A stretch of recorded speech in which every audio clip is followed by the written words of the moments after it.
Hello everyone, मी नम्रता तुमचं माझ्या YouTube चॅनलमध्ये स्वागत करते। तर एकदम इझी, सिंपल आणि क्विक होणारे हे भडंग खूप छान लागतं टेस्टला। तर ह्याची रेसिपी मी आज तुमच्यासाठी घेऊन आले। फक्त 10 ते 15 मिनिटं तुम्हाला द्यायचे आहेत हे भडंग बनवायला आणि हे इझिली रेडी होतं आणि खायला सुद्धा खूप जास्त टेस्टी लागतं। आणि दिवाळी जवळ आलेलीच आहे, तर चला म्हटलं तुमच्यासोबत सुद्धा ही भडंगची रेसिपी शेअर करावी।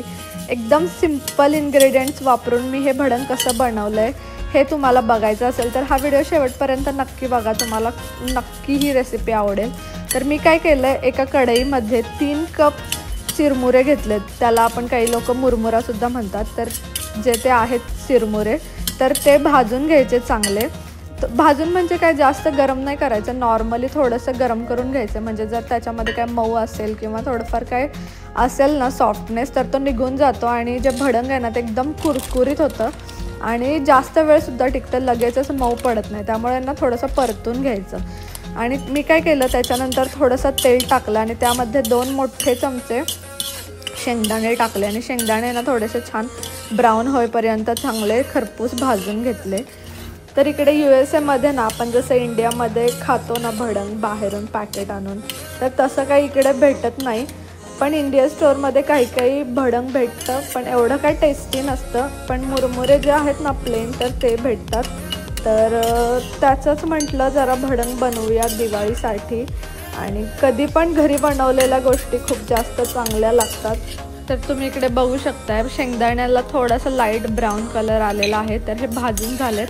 तर हे सगळे शेंगदाणे मी काढले आणि हे भाजलेले जे शेंगदाणे होते ना, आपण जे मुरमुरे थोडेसे परतून घेतले होते ना, त्यामध्ये मी हे शेंगदाणे टाकून घेतले आणि कढईमध्ये थोडंसं तेल टाकलं आणि त्यामध्ये ना आपण लसूण घ्यायचा। लसूण थोडासा चिरून मी 3 ते 4 पाकळ्या अशा चिरल्या आणि तो लसूणसुद्धा तेलामध्ये परतला।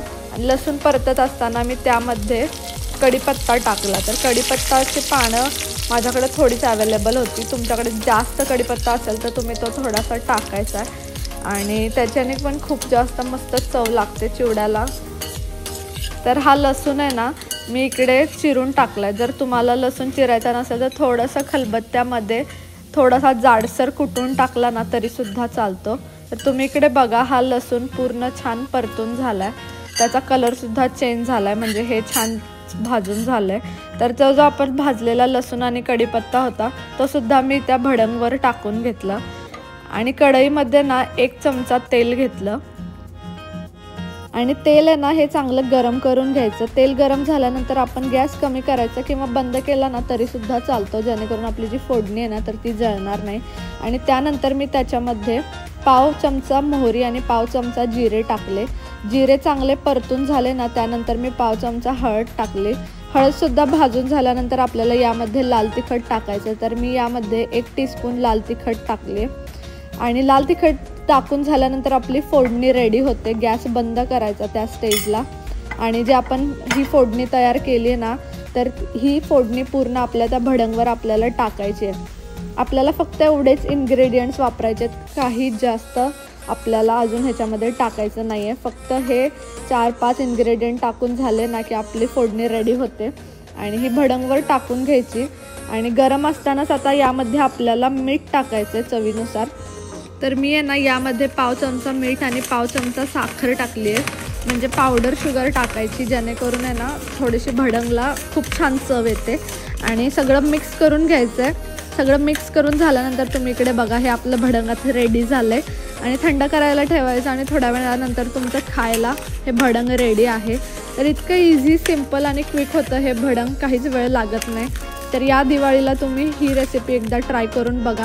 मला कमेंट सेक्शनमध्ये सांगा तुम्हाला ही माझी रेसिपी आवडली का। तर तुम्ही या भडंगचा आवाज बघा, त्याच्यावरूनच तुम्हाला समजलं असेल हे भडंग खूप मस्त झालं, एकदम छान झालं, खुसखुशीत। तर तुम्ही सुद्धा ही रेसिपी ट्राय करा आणि माझ्या चॅनलला लाईक, शेअर आणि सबस्क्राईब करायला विसरू नका। भेटूया आपण नेक्स्ट व्हिडिओमध्ये, तोपर्यंत बाय बाय, टेक केअर।